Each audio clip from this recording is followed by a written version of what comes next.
I am delighted to introduce this programme of short readings from many of the works of Sir Walter Scott. The programme was proposed and has been arranged by Lee Simpson, a member of the Council of the Sir Walter Scott Club. It is a celebration of the completion of the great Edinburgh edition of the Waverley novels under the general direction of Professor David Hewitt. Its objective is to restore the novels as Scott wrote them in all their original power and freshness.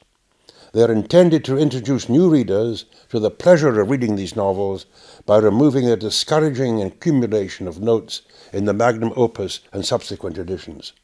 Already at least 75,000 of the new volumes have been sold.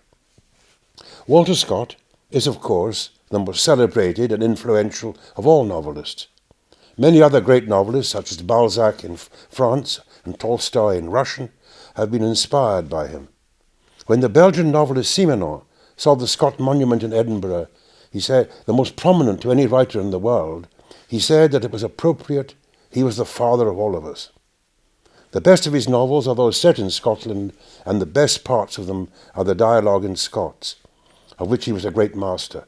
As Virginia Woolf said in her essay about him, the lifeless English turns into living Scots.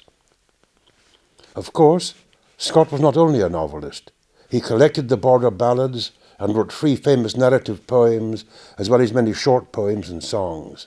He wrote history, a vast number of vivid letters, and his journal, The Last Years of His Life, was one of the great books of that kind. He wrote reviews and comments on current affairs. In 1826, in his Letters of Malachi Malagrauta, he wrote a powerful argument for Scottish self-government.